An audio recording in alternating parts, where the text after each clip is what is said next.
Have you ever felt like you're living a life that isn't truly yours, following a script that was written by your parents, your friends, or society? This script dictates your choices, your career, and even your relationships.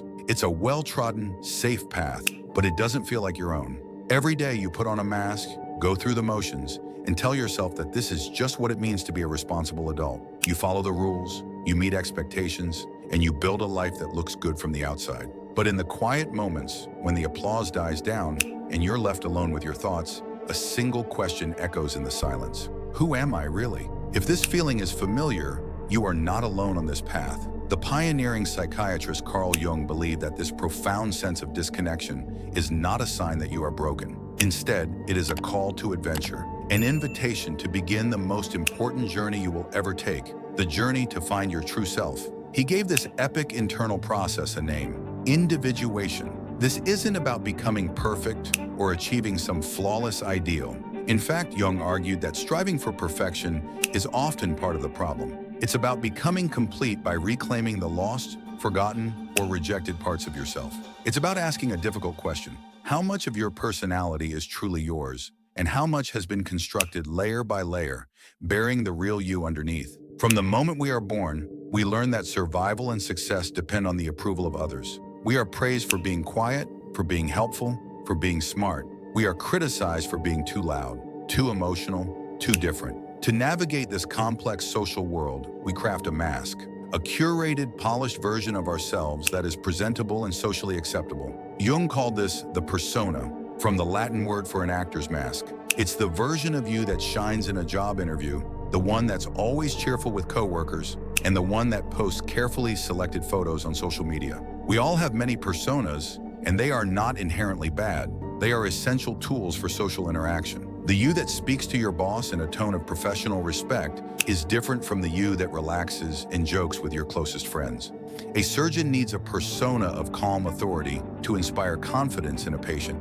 A teacher needs one of patient command to manage a classroom. The persona is the essential lubricant of society, allowing us to interact smoothly and predictably. But danger arises when you forget that the mask is a mask. The danger comes when you identify completely with this curated self, when you forget the vast, complex person you are underneath. How many times have you said yes when your heart screamed no? How many times have you hidden a passionate interest because it seemed weird, or swallowed a genuine opinion for fear of judgment? Each time we do this, the mask gets tighter, and our true self gets pushed further into the shadows. This is where the persona stops being a useful tool and starts dominating your existence. It can bring external validation, promotions, praise, and social media likes, but it can never provide internal fulfillment. Living exclusively through the persona leads to a life of quiet desperation, burnout, anxiety, and the gnawing, persistent feeling of being an imposter in your own life.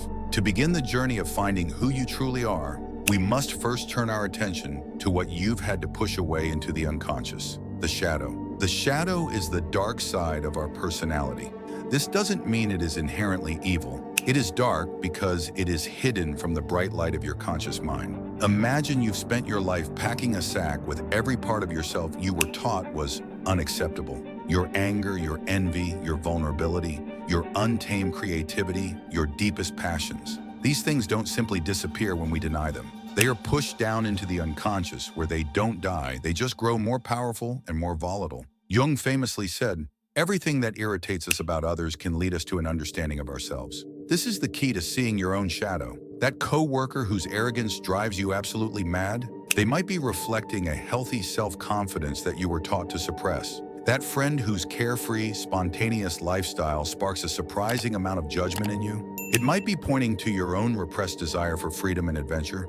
The shadow is most easily seen in our projections. The traits we find utterly intolerable in other people are often the very traits we have disowned in ourselves. To deny the shadow is to live a half-life, a black and white existence devoid of color and depth. Crucially, the shadow is not just a cellar of negative traits, it's also a treasure chest holding your greatest undeveloped potentials. It contains the gold of our unlived life, the assertiveness you were told was bossy, the artistic talent you were told was impractical, the raw, instinctual power you were taught to fear. As Jung wisely stated, one does not become enlightened by imagining figures of light, but by making the darkness conscious. The sacred and lifelong process of integrating the acceptable mask of the persona and the denied darkness of the shadow is what Jung called individuation. It is the journey of becoming psychologically whole, of courageously turning inward to assimilate all parts of yourself, the light and the dark, the good and the bad.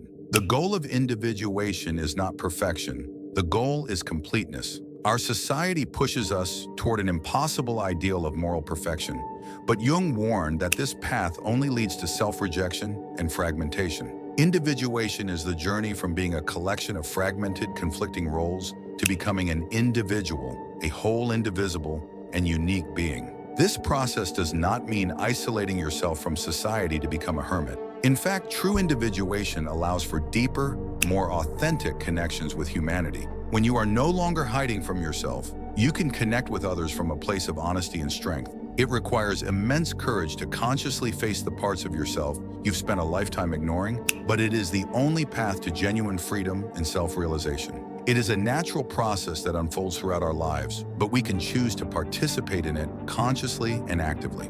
So how do you begin this profound journey in a practical, grounded way? First, begin the practice of shadow work. Pay close, non-judgmental attention to your strong negative emotional reactions. When you feel intense irritation, judgment, or envy towards someone, pause. Don't just react. Ask yourself a radical question. What is this person showing me about a part of myself that I have denied or repressed?